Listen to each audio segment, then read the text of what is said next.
Pour l'objet du cours, c'est le contexte international des entreprises. Et du coup, on parle à la fois de grandes tendances mondiales, tu sais, les risques que macro, les risques financiers et aujourd'hui les risques environnementaux et sanitaires. Donc dans ces grandes tendances, on parle aussi avant la Covid de l'avenir de la mondialisation, enfin avant la Covid, avant Donald Trump, avant Brexit. Tu sais, ce cours c'était les grandes tendances positives de la mondialisation. Et aujourd'hui, on parle plutôt de la complexité de la mondialisation. Tu sais, où est-ce que ça s'accélère? Où est-ce qu'il y a des tendances à ralentir? Est-ce que ça ralentit vraiment? C'est quoi la différence entre le national et l'international? Est-ce que ça existe vraiment avec la notion de chaîne de valeur? Donc, tu vois, faire comprendre aux étudiants, et puis s'ils ils le savent déjà, tu vois, vraiment les imprégner de cette façon de penser l'international, quoi, et de questionner l'international et de rentrer dans la complexité, plutôt que les avantages comparatifs, tu vois. Les avantages comparatifs par pays, et puis c'est tout, quoi. Faut aller en Chine. On avait une conversation lundi lors du premier cours sur quel pays choisir, mais c'est une question presque rhétorique parce que tu choisis la Chine, mais tu choisis quelle ville en Chine, tu choisis quel endroit en Chine. Donc tu sais, c'est pour leur faire comprendre que le réflexe qu'on a, qui est un réflexe bismarckien, tu vois, d'État-nation, a perdu beaucoup de sens dans la période d'aujourd'hui, quoi. Donc vraiment, tu vois, c'est l'objet du cours. Mais l'État-nation est en train de se réinventer selon certains politiciens. Donc, et la bataille n'est pas tout à fait gagnée, ni par ceux qui sont, disons, contre la globalisation, ni par ceux qui sont plutôt en faveur. Donc, il y a vraiment, pour moi, ce qui est très passionnant dans cette période-là, c'est un vrai débat avec une vraie possibilité de réfléchir et peut-être changer quelque chose. Ouais. Pas fondamentalement, mais c'est vraiment un moment où il faut pas être le prisonnier des idées reçues des économistes décédés il y a longtemps. Est-ce que tu pourrais te présenter, Luchan? Donc, ton parcours à la Commission européenne et puis ton nouveau poste, par exemple. Oui, volontiers. Je suis l'économiste en chef à la Direction générale commerce et investissement à la Commission européenne depuis une bonne dizaine d'années. Je fais ce travail avec beaucoup de passion. C'est le travail qui m'a convenu le plus pendant toute ma carrière. J'ai commencé ma carrière en tant que jeune prof à l'université en Roumanie. J'ai eu quelques cours dans ce qu'on appelait à l'époque l'économie politique internationale. J'ai aussi une expérience diplomatique. J'ai travaillé pour quelques années pour le ministère des Affaires étrangères en Roumanie, tâché je fais part de l'équipe de négociation commerciale. Donc, j'ai négocié quelques accords commerciaux qui maintenant font partie des archives et des manuels d'histoire, parce que l'accord commercial entre la Roumanie et l'Estonie ou même l'Israël au Maroc a été en fait finalement devenu caduc, parce que maintenant on a la Roumanie par exemple qui fait partie de l'Union européenne et qui a adopté effectivement la politique commerciale commune de l'Union européenne. Donc, entre mon poste de diplomate, négociateur commercial en Roumanie et le poste actuel, j'ai passé presque une bonne dizaine d'années en fait aux Nations Unies à Genève. J'ai été en charge de plusieurs dossiers importants pour les pays en développement, surtout en Afrique, les pays moins avancés. J'ai beaucoup travaillé sur comment négocier à Genève, aider ces pays-là avec très peu de ressources de comprendre les stratégies de négociation des pays un peu plus avancés. Aussi, j'ai poursuivi des projets dans ces pays-là pour renforcer leur capacité technique, y compris dans des politiques connexes à la politique commerciale, politique de concurrence, politique ambientale. Donc, un bon portefeuille d'activités à l'ONU avant de venir à la Commission européenne, où j'ai commencé en 2008. Désormais, après avoir fait ce travail très important en tant qu'économiste chef, maintenant je vais changer de métier presque. Je vais revenir encore une fois sur les négociations commerciales. Je vais être en charge de tout ce qui est négociation commerciale sur les achats publics. qui est une priorité dans nos négociations bilatérales, libéraliser les achats publics entre des pays qui ont le même intérêt, et aussi de négocier des règles non tarifaires qui vont faciliter le commerce tout en gardant la protection des consommateurs, les standards dont on est tous très attachés, y compris l'environnement et la protection de tout ce qui est important dans nos sociétés. Donc voilà, ça c'est dans quelques mots ma carrière, plus de 25 ans de carrière dans le domaine commercial. Oui. Merci beaucoup en tout cas. Et c'est assez impressionnant, franchement. Quel est le poids de l'Union européenne? On oublie souvent, on parle souvent. Je regardais encore une vidéo hier entre les États-Unis et la Chine. À propos de l'innovation technologique, la révolution industrielle, l'intelligence artificielle. Mais le grand absent dans la conversation, c'était l'Union européenne. Pourtant, en matière de commerce international, est-ce que tu penses la même chose que moi? C'est-à-dire qu'on oublie souvent le rôle de l'Union européenne, alors qu'en réalité, l'Union européenne a un poids très important, sinon presque le poids le plus important. Est-ce que tu peux nous en dire plus sur le poids, le rôle que joue l'Union européenne dans l'économie mondiale? En fait, Thierry, je suis pas étonné que souvent on oublie le poids cumulé de l'Union européenne en tant qu'acteur de la politique commerciale, car dans la matière de politique commerciale et investissement, l'Union européenne est le représentant de tous les pays membres. Donc, on a une politique commerciale commune qui a été mutualisée à Bruxelles et sur laquelle on travaille de manière très étroite, évidemment, avec les pays membres. Mais on a tous la même politique commerciale, on a la même union douanière, donc on agit dans le monde commercial et dans la globalisation en tant qu'acteur unitaire. Et quand on met ensemble tous ces pays, en fait, on se rend compte très vite qu'on est le partenaire commercial le plus important pour une grande partie des pays au monde. On est le partenaire commercial en valeur le plus important quand on va cumuler les importations, les exportations de biens et de services et les investissements. Mais souvent, ça c'est vite oublié et parfois, entre nous, je peux même nommer un vecteur qui est parfois va répandre ce genre de désinformation. Si tu prends par exemple le Financial Times, c'est rare, quasi jamais que tu vas voir des statistiques ou des graphiques où les pays de l'Union européenne sont cumulés. Tu vas voir la France, l'Allemagne, l'Italie, à côté du Japon, de la Chine ou des États-Unis. Et si tu fais ce genre de comparaison, évidemment, on ne sera jamais considéré de la même manière. Mais la réalité politique et la réalité commerciale fait que nous sommes plus grands que les États-Unis et la Chine à la fois. Mais c'est pas une question de grandeur parce que même là, on va mesurer l'importance de quelqu'un par la quantité des biens ou la valeur de leur exportation. Personnellement, moi, je ne raisonne pas comme ça.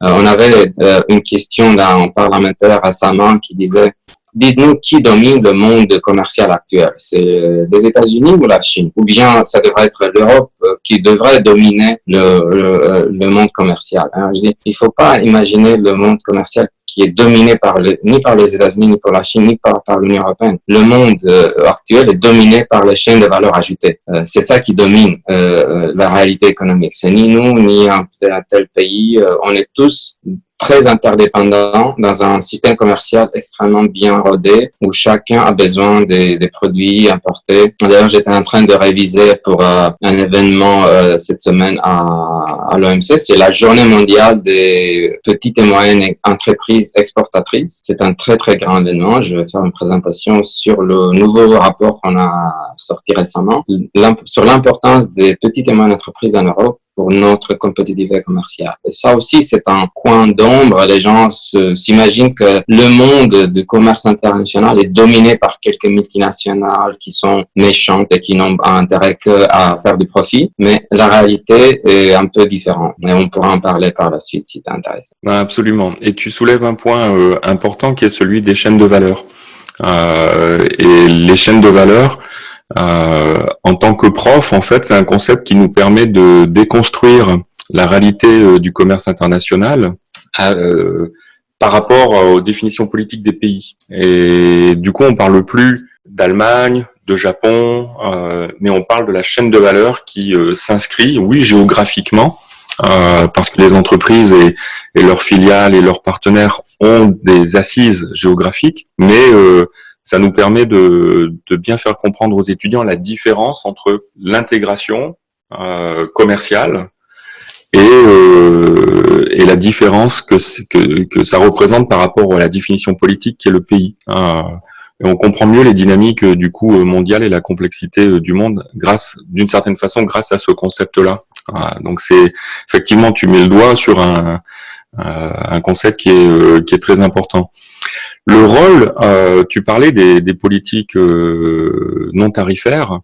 Le rôle de l'Union européenne dans la jurisprudence commerciale ou dans les normes internationales, si tu vois où je veux en venir. Donc je sais que tu veux pas parler de poids, mais quand même, le poids de l'Europe dans formater le droit international commercial, si on veut, ou son impact sur les standards, les normes à travers le monde, tu vois, à travers sa politique commerciale. C'est un sujet qui a fait aussi l'objet d'un bouquin très célèbre, j'imagine. Maintenant, on voyage un peu moins, mais on peut toujours peut-être trouver ce bouquin dans un aéroport. C'est un bouquin sur l'impact sur les normes dont tu parles, de soi-disant l'effet Bruxelles. Est-ce qu'il y a un effet Bruxelles dans les normes adoptées partout au monde? Bon, ça peut être des normes toutes bêtes, anodines, l'étiquetage de ton yaourt, les normes comment s'assurer qu'un certain appareil est safe pour l'utilisation dans la cuisine et tout. Donc, c'est pas des vraies normes, mais aussi on peut en parler des droits de l'homme, des normes un peu plus principiales, on va dire. Mais même dans les trucs techniques des produits, on parle souvent d'un effet important de l'Union européenne dans le développement de certaines normes.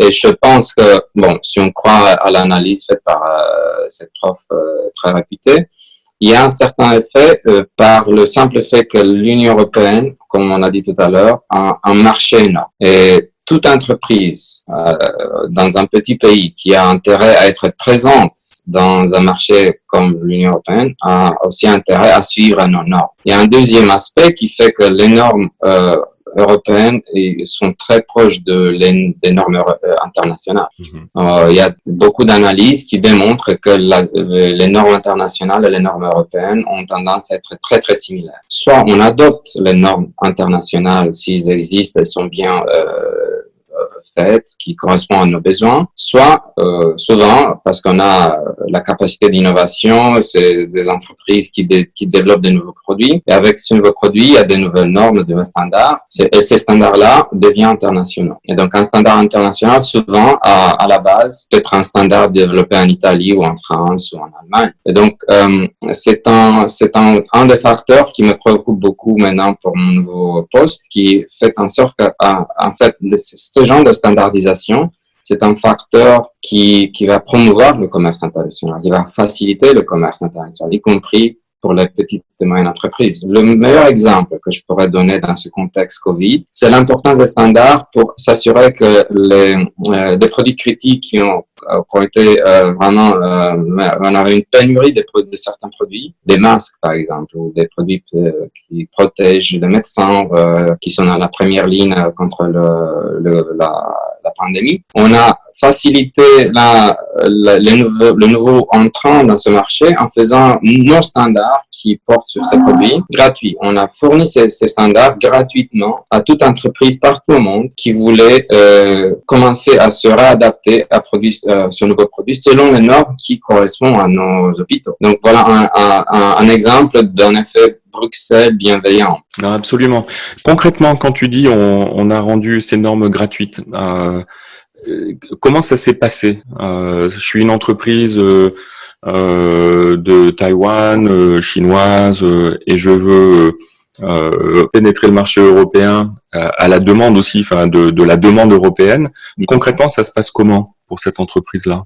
Donc, les agences européennes, mes collègues qui sont vraiment chargés de s'assurer que les produits importés correspondent aux normes européennes, et ceux qui ont comme tâche principale de promouvoir les normes et la mise en application, ont annoncé à travers tous nos ambassades que tous les standards européens pour les masques, pour les ventilateurs, pour tout produit dont on avait besoin, ont été mis à leur disposition online sur le site de l'ambassade, sur le site de la Commission européenne, et l'entreprise pouvait télécharger le standard, parfois ça peut être plusieurs centaines de pages, Oui, oui. pour voir comment s'assurer que leurs produits existants, ou même s'ils sont nouveaux, ils n'ont jamais fait un ventilateur, très bien, mais si vous le faites, faites-le avec certaines caractéristiques minimales pour assurer la sécurité du patient, par exemple, ou la compatibilité avec d'autres équipements médicaux. Donc c'est vraiment la diffusion de l'information gratuitement, facilement, l'accès à l'information du standard la plus facile possible, et l'entreprise met en place le standard, les procédures, ses process, et puis se fait certifier avant l'entrée dans l'Union européenne, j'imagine, par une agence. La certification te touche sur un point très important sur lequel on a dû faire une dérogation très importante pendant la crise. Parce que la certification, selon le type de produit et selon les risques impliqués, il y a plusieurs méthodes de certifier un produit. Si on parle d'une tasse de café, par exemple, là, la procédure est très allégée. Donc, la compagnie elle-même, s'il y a une compagnie en Chine, elle va elle-même vérifier et autoriser, elle va vraiment testifier que le produit est compatible avec les standards européens. De temps en temps, on fait des vérifications selon un protocole de risque management. Voilà. Pour des produits qui mettent en danger la vie de l'autrui, de la personne, là, il y a une certification par une partie tiers, par un laboratoire indépendant. Donc, s'il y a un produit si on ne peut pas laisser cette responsabilité seulement à l'entreprise qui produit, on peut avoir un conflit d'intérêt. Et on veut protéger le consommateur. Et donc, il y a un laboratoire tiers agrégé qui est approuvé par les autorités nationales. Et c'est ce laboratoire-là qui va octroyer le certificat de conformité. Donc, il y a une différenciation selon les risques impliqués dans les standards et tout ce qui touche sur la sécurité du produit. Mais aussi, je voulais, parce qu'on parle des chaînes de valeur ajoutée, de l'importance des standards et de travailler selon plusieurs normes, même s'ils sont compatibles, ils ne doivent pas être identiques, ils peuvent être aussi compatibles. C'est peut-être important de mentionner, par exemple, dans le contexte des normes, comme tu dis, des normes importantes pour nous, c'est aussi les normes multilatérales. Et une institution qui est très proche de nos intérêts, pas que des nôtres, la plupart des membres, c'est l'Organisation mondiale du commerce, l'OMC, qui est le siège à Genève. J'imagine que toi et tes étudiants sont au courant de la crise, de l'impasse qui touche maintenant le fonctionnement de l'OMC. Et là aussi, il y a des règles qui ont très bien fonctionné pendant des décennies. On est aussi, on doit être conscient que certaines règles doivent changer, mais on ne veut pas non plus nier l'importance de cette organisation qui a créé une sorte de level playing field pour tous les pays, y compris pour les petits pays moins avancés qui ont des règles et la prédictabilité de leur système. Et donc là, par exemple, on a créé un système alternatif vu qu'un certain membre a décidé de boycotter le fonctionnement de l'OMC. On essaye dans la crise, donc on avait une crise institutionnelle et dans cette crise institutionnelle, on a eu la pandémie, le Covid. Donc du coup, on a dû s'assurer que le commerce mondial fonctionne. C'est pour ça qu'on a lancer des initiatives unilatérales, comme cet exemple avec les normes. Aussi, on a essayé de s'assurer que les petites et moyennes entreprises peuvent fonctionner. Et, il y a plusieurs sondages qui démontrent que les petites et moyennes entreprises ont été le plus touchées par la crise. Mais nous, on sait que parmi les exportateurs européens, presque 90%, presque 90% de nos exportateurs sont en fait des petites et moyennes entreprises. Donc, ce que j'ai dit au départ tout à l'heure, le mythe que le commerce mondial est dominé par les multinationales, démographiquement parlant, c'est faux. Si tu voulais toucher, si tu lances une pierre et tu essaies de toucher un exportateur, tu as 9 chances sur 10 que tu vas toucher la fenêtre d'une petite et moyenne entreprise. Donc ça, c'est sur la démographie. Évidemment, si on parle valeur de commerce, les multinationales sont très importantes parce que c'est eux qui vont agréger les chaînes de valeur ajoutée, ils ont un volume de travail énorme. Mais même en valeur, pour l'Union européenne, un tiers de nos exportations est généré par la petite et moyenne entreprise. On vient dans ce papier qu'on vient vient de sortir il y a quelques jours, on a aussi quantifié le nombre d'emplois en Europe qui dépendent de ces petites et moyennes entreprises. On a 13 millions de jobs en Europe qui vraiment dépendent de ces petites et moyennes entreprises. On a 615 000 exportateurs de petites et moyennes entreprises. Et donc, vu la crise, vu que à peu près entre 40% et 50% de ces entreprises ne peuvent pas fonctionner si la crise dure plus de 6 mois, si on perd la moitié de nos exportateurs, on risque de perdre entre 4 et 5 millions d'emplois seulement par les exportations des petites et moyennes entreprises. Et comme elles sont très vulnérables, on a mis au niveau européen plusieurs initiatives en place dans la cellule de crise pour s'assurer qu'ils ont les liquidités. Aussi pour les travailleurs dans ces petites et moyennes entreprises, on a mis en place des structures pour s'assurer qu'ils ont un revenu minimal, pour s'assurer qu'ils restent employés au lieu d'être mis à la porte. Et donc maintenant, on sort de cette phase de crise et on lance notre nouveau budget européen avec 700 milliards. 700 milliards, c'est un chiffre énorme. Oui. C'est du jamais vu au niveau de l'investissement du secteur public et de l'argent public dans une crise vraiment existentielle. Donc, ce sont des moments exceptionnels qu'on passe maintenant dans notre vie, et une situation exceptionnelle nécessite des mesures exceptionnelles. Nous, à notre niveau, à l'Union européenne, on essaie de travailler avec les pays membres et ensemble de trouver les meilleures solutions. Et tu donnes le chiffre de 700 milliards. Le budget de la Commission européenne, c'est combien? Est-ce que tu sais ça? Le budget de l'Union européenne, c'est plus petit que le budget de la ville de Paris. Ouais. Donc c'est ça. Ce qu'on consomme nous-mêmes pour notre fonctionnement. La Commission européenne, je connais pas les chiffres vraiment absolus, mais pour donner un ordre de grandeur, la ville de Paris a besoin de plus d'argent pour son fonctionnement que les institutions européennes. Oui. Donc je pense que c'est important pour les étudiants de voir l'ordre de grandeur. Et la dernière fois que j'avais regardé ces quelques temps, c'était 1% du PIB mondial, le budget de l'Union européenne. Pas du PIB mondial, du PIB de l'Union européenne. Et ce qui est rien du tout par rapport à ce que l'Union européenne organise. Tu abordes des points. Donc, je voulais qu'on parle aussi de la Covid et de son impact sur le commerce international. Mais tu viens de soulever un point important aussi, qui est donc ces 700 milliards. Donc et aussi la politique de soutien à l'emploi. Est-ce que ça veut dire que l'Union européenne, à travers une prérogative qui est celle de la politique commerciale, est en train, et là c'est une question de gouvernance, mais aussi de doctrine européenne, est en train d'avoir comme une forme de mutualisation de la réponse? Tu vois ce que je veux dire? Normalement, c'était les pays qui étaient sur le marché du travail, qui avaient la souveraineté sur le marché du travail. C'était pas une compétence mixte. Est-ce que là, ça veut dire que on rentre dans les compétences mixtes et la réponse est européenne, ou est-ce que c'est une réponse européenne mais qui passe quand même par les pays? C'est la dernière version que tu as évoquée. En fait, on a vu, on a été peut-être à juste titre un peu critiqué dans les premières semaines de la crise. On a vu que la crise a touché sur des domaines où on n'avait pas du tout une responsabilité directe. Le domaine de la santé, par exemple, on a extrêmement peu de responsabilité à l'Union européenne, au niveau européen.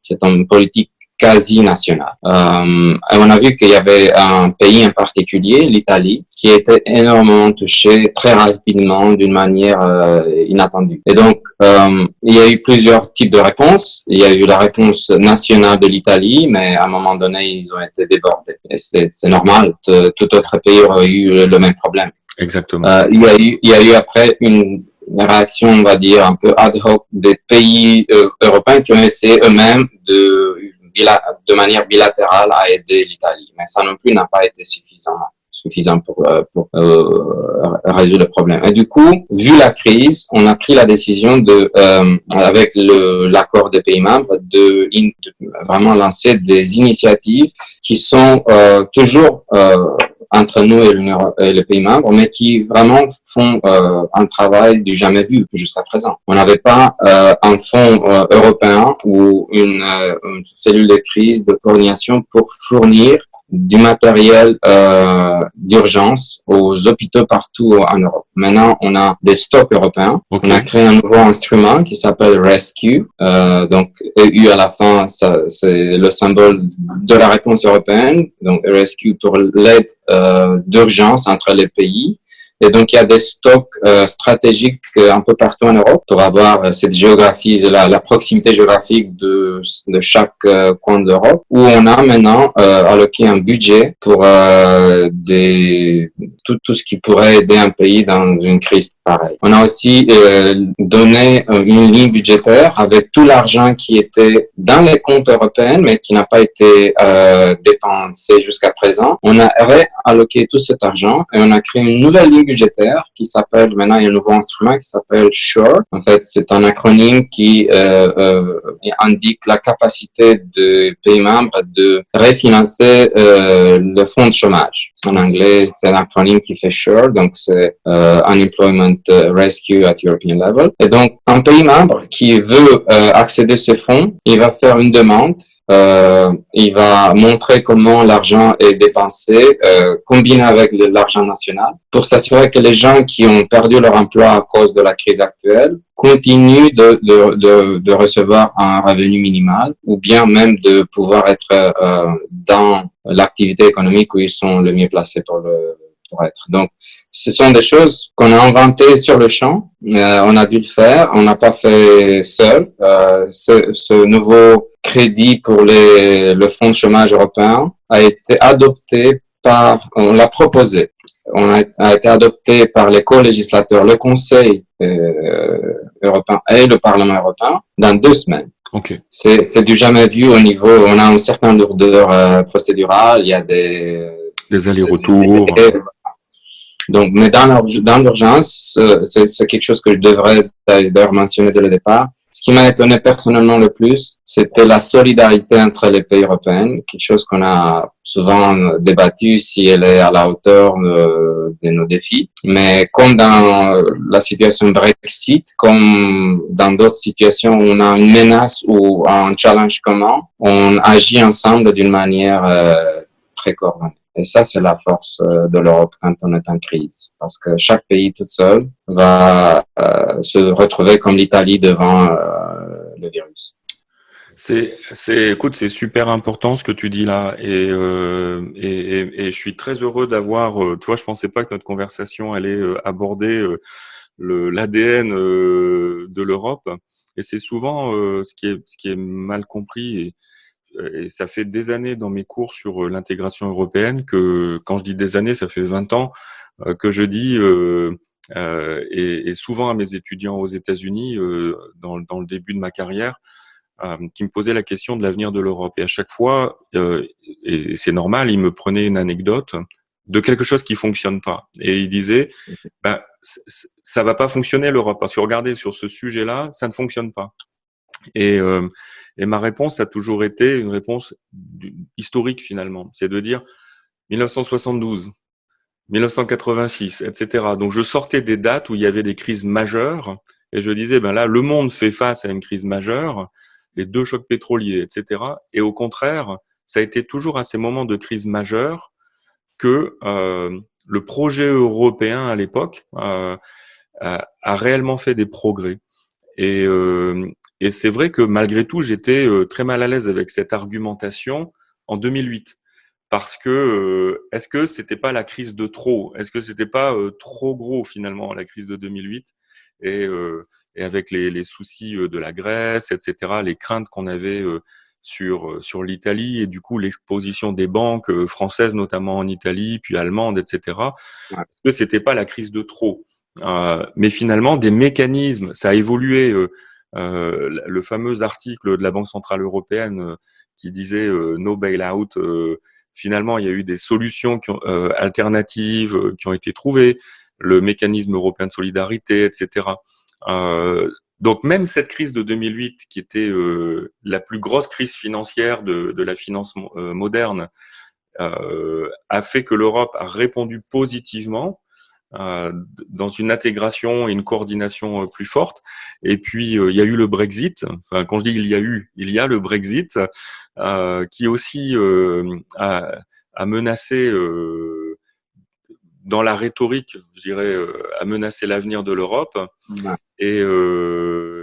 Et puis, je pense que vous avez été très occupé à la Commission européenne sur le sujet, alors qu'il y avait d'autres sujets européens à traiter. Je pense que ce sujet-là vous avez occupé pendant très longtemps et vous occupe encore, surtout toi. Et puis, mais néanmoins, tu sais, on avait ces conversations sur la Grèce, et si la Grèce sort, s'il y a un Grexit, sort de l'euro, est-ce que c'est la fin de l'euro, est-ce que c'est la fin de l'Union européenne? Et en fait, le Royaume-Uni qui sort de l'Union européenne, qui est en phase, est-ce que c'est la fin pourtant de l'Union européenne, tu vois? Et là, la Covid. Donc, tu sais, les gens qui questionnent, tu sais, légitimement, il faut questionner, qui questionnent l'avenir de l'Union européenne, on leur a donné beaucoup de raisons de croire que ça allait être la crise de trop, la dernière crise. Parce qu'avec la crise de 2008, avec la crise créée par le Brexit, avec maintenant la crise de la Covid, il y a plein de raisons de questionner l'avenir de l'Europe. Mais en fait, et d'après ce que tu me dis, tu vois, à nouveau, dans les crises, les membres européens réalisent qu'ils ont besoin, ils sont trop petits, les capacités Effectivement, ne sont ouais. pas là, même pour un pays comme l'Allemagne, les capacités ne sont pas là, un gouvernement ne peut pas tout faire. Donc, dans ces grandes crises, finalement, ils se rendent compte que la coordination, je ne veux pas parler de solidarité, il y a une connotation politique à ça, mais la coordination à travers les véhicules européens, les institutions européennes, euh, est indispensable, même pas nécessaire, elle est indispensable. Donc je trouve que c'est un point, moi qui me fait plaisir, et puis ça me rassure ça me fait plaisir parce qu'au moins je vais pouvoir continuer à dire la même histoire.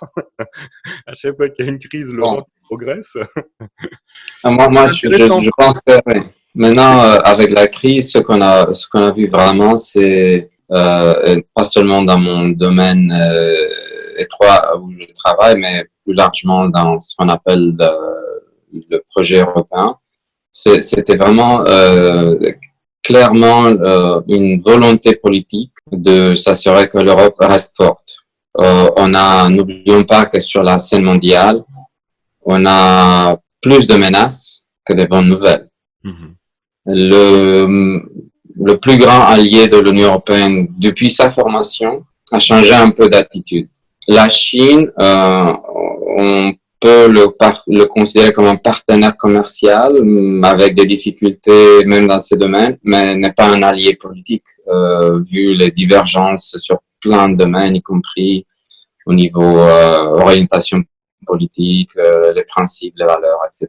Il y a une certaine convergence, c'est très encourageant, mais c'est loin d'être parfait. On arrive plus proche de nous et vraiment à nos frontières, on a la Russie. Et la Russie, c'est un pays qui souvent a tendance à violer le droit international. Donc c'est pas un partenaire fiable non plus. Je dirais pas un ennemi, mais c'est pas un partenaire ou un allié. Donc je parle de tout ça pour dire qu'on vit dans un monde qui est pas du tout sécuritaire. Mhm. Et donc, évidemment que si tu es confronté à ce genre de problèmes géostratégiques, il faut se tourner sur soi-même, trouver la force en soi-même. Et d'ailleurs, dans le nouveau budget, dans la politique, la grande stratégie européenne qu'on était en train de poursuivre avant l'arrivée du Covid, sur le climat, par exemple, réinventer un Green Deal en Europe, une Europe verte et prospère, y compris dans un domaine que souvent on pensait que c'était pas de notre responsabilité, qui est la défense ou la sécurité. On a maintenant des nouvelles structures qui sont amenées à protéger l'Europe même d'une crise un peu plus, disons, pas seulement des menaces soft, mais des menaces un peu plus directes. Ok, très intéressant. Il faudra que ce soit l'occasion d'une autre rencontre, d'un autre entretien. Je veux vraiment en savoir plus là-dessus. Et quelle est la réponse? Tu vois, on parle des chaînes de valeur, on parle donc les partenaires commerciaux de l'Union européenne et comment le monde est organisé. Après, je voudrais qu'on valide un chiffre, enfin que j'avais vérifié sur le site de l'OCDE il y a quelque temps. Je sais pas si c'est encore vrai en 2019. Est-ce que l'Union européenne et la politique commerciale, est-ce que vous revisitez ou vous créez des incitatifs qui font que les chaînes de valeur ont une zone tampon? Par exemple, dans le domaine de la santé, le fait que la chaîne de valeur soit peut-être très étirée, dépende de certains pays qui n'auront peut-être pas les capacités en situation de crise. Est-ce que vous faites des analyses de risque en disant bon si on a une Covid 21, on s'est rendu compte de problématiques dans les chaînes de valeur sur lesquelles vous avez très peu d'influence finalement, c'est les entreprises, c'est leurs décisions d'affaires, etc. Hors les standards et hors la réglementation, mais ce sont des décisions d'affaires. Et est-ce que là, vous regardez ça en disant, il faudrait qu'il y ait 20% comme en informatique, on utilise les serveurs à 75%, on se laisse 25% de zone tampon. Est-ce que là, il y a une logique de gestion de risque, tu vois, pour des risques qu'on définit comme des risques catastrophiques, tu vois, faible probabilité, grande conséquence? Effectivement, c'est un débat en cours en ce moment, donc c'est difficile pour moi de trancher de manière très très claire, mais je confirme que c'est un débat énormément important où on a plusieurs paramètres à optimiser. Juste pour parce que tu as mentionné l'OCDE, par exemple, si tes étudiants vont regarder la base de données TIVA, Trading Value Added et tout l'info qui est autour de cette base, on va vite voir, par exemple, qu'on considère que 70% du commerce mondial en fait se passe tout au long de chaînes de valeur ajoutée. Donc si on a 70% de commerce qui passe à travers des chaînes de valeur, évidemment on est très dépendant un de l'autre. Les exportateurs en fait sont aussi des importateurs. Par exemple en France, je regardais un tiers de la valeur d'un produit manufacturé. On a un produit manufacturier, on l'exporte, on se demande comment, si on veut splitter ce produit dans la valeur faite en France, la valeur faite ailleurs, on voit qu'à peu près un tiers de la valeur est importée. Donc, le producteur français a besoin d'importer un tiers de ce qu'il va exporter avant d'exporter. Et donc, on est dans une interdépendance très grande et du coup, il faut savoir si pour certains produits, on est aussi vulnérable. Et donc, j'invite les étudiants de lire un blog que je suis en train d'écrire. Ça prend moins de 10 minutes pour le lire, mais on a fait une analyse et on est en train de réfléchir là-dessus sur la base concrète des données. On a travaillé sur 10 000 produits. Parce que les chaînes de valeur, souvent, comme dans cette base de données, elles sont très agrégées. On dit, la filière textile, la filière électronique. C'est vrai, mais même sur les médicaments, il n'y a pas, chaque médicament n'est pas important ou n'est pas vulnérable. On trouve d'ailleurs, par exemple, en Europe, il y a à peu près 250 produits qui sont importés partout en Europe d'un seul produit au monde, d'un seul pays au monde. Donc si on considère le pays comme fournisseur, pour 250 produits, on a un seul fournisseur. Wow. Toutes les compagnies en Europe, ils ont un seul fournisseur. Donc on a mis tous les œufs dans le même panier. Il n'y a pas de plan B. Oui, oui, waouh. Il y a quelque chose qui se passe. Je dis pas que ces produits sont critiques, mais ils sont certainement vulnérables. Après, on voit aussi que la plupart des produits, heureusement, on a une diversité des fournisseurs. En moyenne, on a une trentaine de fournisseurs pour n'importe quel produit importé en Europe. Donc, quand tu as une trentaine de fournisseurs, s'il y a un tremblement de terre ou, je sais pas, des inondations ou une crise pandémique quelque part, oui. Jusqu'à ce que ça peut être local ou ça peut se propager, mais en cas, pour un moment la possibilité de faire la zone tampon continue. Mais aussi, c'est pas que le nombre de pays qui peuvent être le plan B ou le plan C si le fournisseur principal va céder pour telle raison, mais aussi la concentration de ces chaînes de valeur. Et parce qu'on a parlé des petites et moyennes entreprises et on a dit qu'ils sont vulnérables et à juste titre. On a regardé les statistiques Eurostat sur ce domaine et on a trouvé que pour 17 pays en Europe, Europe, plus de la moitié de ces petites et moyennes entreprises dont on a parlé, on disait que c'est énormément important, mais la moitié de ces entreprises ont soit un seul fournisseur à l'étranger, soit un seul client. Donc, eux aussi n'ont pas de plan B. Wow. Et donc, en fonction de si tu vas très près, tu regardes de près, tu vas voir qu'il y a peut-être certaines vulnérabilités. Et donc, maintenant, on est en train de créer une plateforme de monitoring, de surveillance de certains produits qu'on estime critiques pour veiller qu'il n'y a pas une vulnérabilité inacceptable. Et donc, pour gérer cette vulnérabilité, on pourra peut-être élargir le nombre de fournisseurs, peut-être voir si on peut aussi produire en Europe, si c'est économiquement faisable, aussi créer des stocks. Donc, il y a toute une panoplie de mesures qu'on pourra envisager. Et ça, c'est en cours de discussion. Oui. Bah, écoute, c'est très intéressant. Et qu'est-ce que ça veut dire sur l'avenir du commerce international? Donc, la Covid a eu, on a tous vu les courbes qui baissent, avec des taux qui varient en fonction des pays, mais d'après toi, c'est quoi l'avenir du commerce international? À court terme, on a vu tous des scénarios presque catastrophiques pour l'évolution du commerce mondial cette année. On a fait nos propres prévisions. On a eu quand même on a estimé que le commerce cette année va baisser de plus de 10%, entre 10 et 15%, ce qui est aussi une crise historique. Même dans la crise de 2008-2009 dont tu as évoqué, on n'avait pas perdu autant de commerce que cette année. Et c'est pas seulement une perte financière ou une perte des conteneurs, c'est aussi, comme on a dit, ça va être impacté sur l'avenir de certaines entreprises, ça va impacter d'une manière négative les travailleurs, ceux qui travaillent dans ces PME exportatrices, avec des millions de jobs qui sont à risque. Et donc, le point clé pour moi, c'est comment rebondir le plus vite possible. Donc, l'avenir, c'est cette année, il va falloir réduire les dégâts. Mais aussi important, c'est de prévoir les mesures qui vont permettre à notre économie, à nos exportateurs, de rebondir dans la courbe V qu'on appelle. On ne veut pas avoir disons, une crise prolongée et avec beaucoup de peine à rebondir. On essaie de trouver les bons indicateurs qui vont nous permettre un rebondissement rapide. Et c'est dans ce plan dont j'ai parlé, les 700 milliards d'euros qu'on va mettre en place avec des mesures variées qui vont permettre, et ce ne sont pas des mesures vraiment pour la politique commerciale, ce sont des mesures qui vont aider l'économie en général. Mais quand on aide l'économie en général, ça va aider aussi la capacité des exportateurs, importateurs de revenir dans le marché.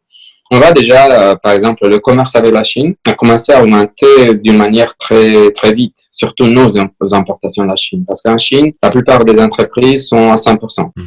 Ils étaient à 100% avant cette petite deuxième vague. Maintenant, je sais plus, mais il y a quelques semaines en arrière, les entreprises chinoises étaient à cruise speed à 100%.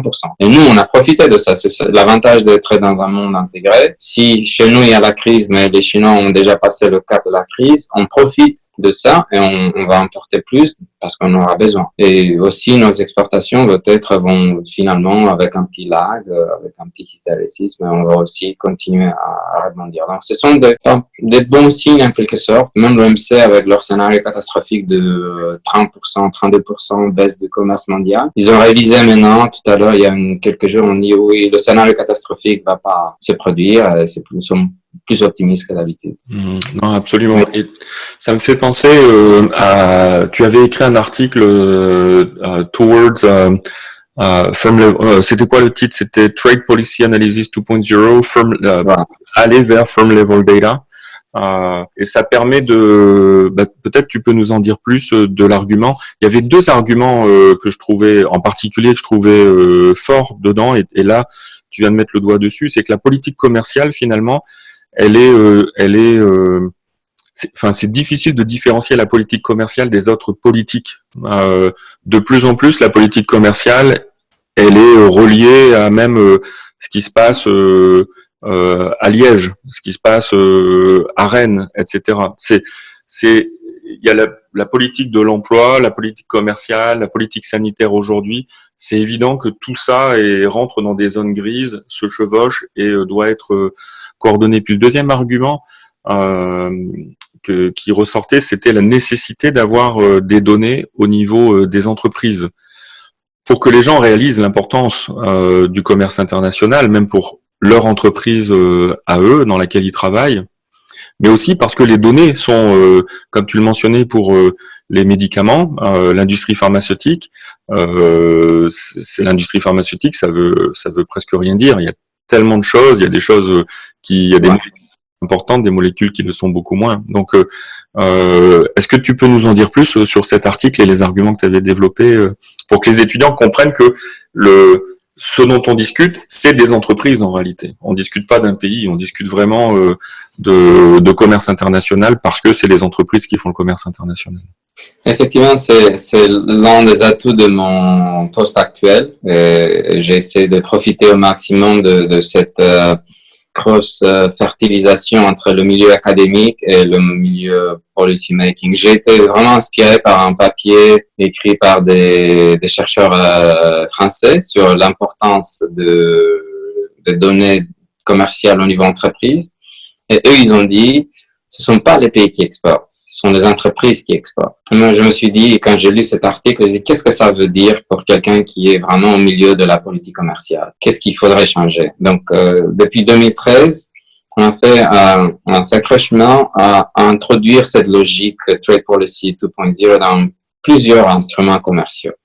Par exemple, pour donner un exemple concret à tes étudiants, vraiment le déclic, je pense que s'est produit au moment de la ratification de l'accord entre l'Union européenne et le CETA, entre le Canada et l'Union européenne. C'était ma prochaine question. Et là, on était vraiment, on s'approchait d'un impasse au Parlement européen, car quand on a sondé un peu les voix et les opinions des non-élus, on a vu qu'en fait, c'était pas du tout clair si l'accord aura le vote favorable du Parlement européen.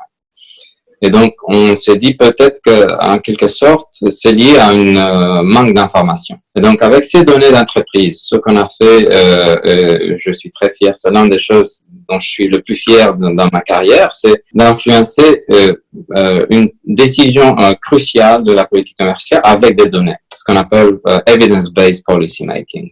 Donc, on a pris les données d'entreprise, on a trouvé l'identité de chaque exportateur de l'Union européenne vers le Canada, mais vraiment au niveau rue. On pouvait géolocaliser l'entreprise dans son petit village ou dans la ville, dans le quartier, dans la région. Après, on a montré à un élu, on va dire quelqu'un de Lyon, un parlementaire français, peut-être socialiste, peut-être vert, peu importe sa couleur politique.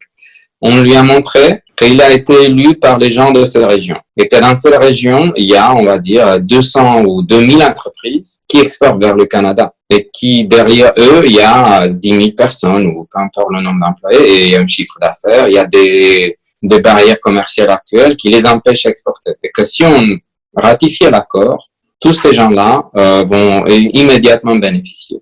Et face à cette information claire, factuelle, un bon nombre de parlementaires qui, évidemment, ils sont là pour voter dans l'intérêt de leurs constituants, du contribuable, ils ont changé le vote, même si c'était contre la politique de leur groupe politique. On a des gens qui ont été on the record et qui ont dit, voilà, j'ai changé mon vote sur cet accord commercial car je vois les bénéfices pour ceux qui m'ont voté. Mm-hmm. Et pour moi, c'était un succès énorme de cette idée un peu abstraite au départ, Trade Policy 2.0, à quoi ça sert d'avoir les données d'entreprise. Mais aussi dans le Covid, on a un nouveau exemple dont je suis presque aussi fier, car avec les mêmes données, on a réutilisé des données qu'on ne voulait pas au départ faire usage par la suite. Mais on a été dans une situation très désespérée à un moment donné, on cherchait des fournisseurs pour certains produits en pénurie. Avec les mêmes données entreprises, on a pu aider les collègues dans la DG Santé qui étaient dans une procédure d'acquisition publique, des masques et des ventilateurs. Et dans nos données, on a trouvé, grâce à des données d'entreprise, on a trouvé des fournisseurs potentiels. Donc, ces fournisseurs-là ont été mis en contact avec nos collègues et on a aidé des hôpitaux partout qui avaient besoin de produits nécessaires pour la crise. Donc voilà des exemples où on peut changer franchement la donne et la vie des gens avec des données précises, parce que c'est ça la politique commerciale. Eh oui, non, c'est un super exemple et c'est vrai que tu es instrumental là-dedans. Je regarde l'heure, je veux pas abuser de ton temps, et on va parler dans le cours aussi de Brexit comme un risque politique. On va parler aussi de l'AECG, du CETA, et donc c'est ce que tu mentionnes, tu vois, et finalement tu nous fais l'introduction des prochaines séances, donc je suis très content. Et il y a un volet de la ECG dans les conversations ici au Canada, et à nouveau basé sur les données. Puis le cours, moi je l'ai réintitulé une analyse en données probantes, basée sur des données probantes, evidence-based. Donc je suis très content que tu mentionnes ça, comme ça les étudiants peuvent réaliser, ok, c'est pas seulement un coup de folie. Mais dans un des arguments au Canada pour signer, ratifier cet accord commercial avec l'Union européenne, c'était les marchés publics. Et je reviens à ton nouveau poste, les marchés publics européens. Est-ce que c'est important, les marchés publics européens? Les marchés publics sont importants pour tout le monde, car si on regarde, et je vais essayer d'être très court, Thierry, car dans 5 minutes, moi je dois aller virtuellement aux États-Unis, tu dois aller virtuellement au Portugal, tu m'as dit. Et donc, pourquoi c'est important? Car si les marchés publics étaient un secteur économique en soi, comme le textile, l'automobile, ce serait dans les 15% du PIB de chaque pays. Et donc, c'est pas seulement l'ampleur du secteur, c'est aussi le fait qu'ici, c'est l'argent du contribuable.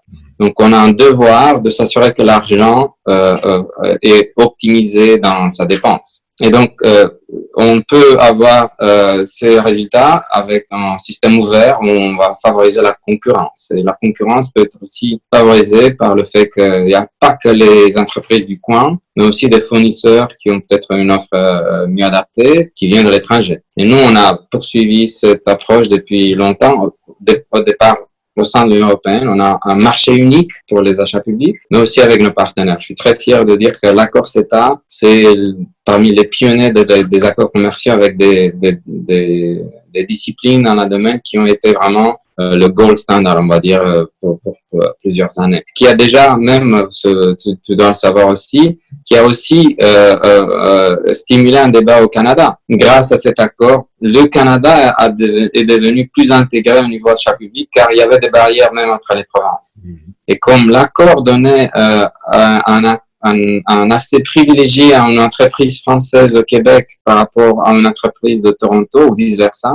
À Toronto, une entreprise espagnole aura plus d'accès qu'une entreprise québécoise. Le Canada a dû changer sa législation interne pour créer un level playing field et un vrai marché pour les achats publics. Et je suis très content pour les Canadiens, car grâce à ça, je suis sûr que tout ce qu'ils essaient d'obtenir avec l'argent public sera pour l'avantage des citoyens. Ben écoute, en tout cas, c'est une excellente conclusion. Je te remercie du fond du cœur, Lucian. C'était un grand plaisir et puis j'espère qu'on se verra très bientôt physiquement. Merci beaucoup et bon voyage aux États-Unis. Merci, pareillement. Merci. Ciao, à la ciao. prochaine. Merci. Salut.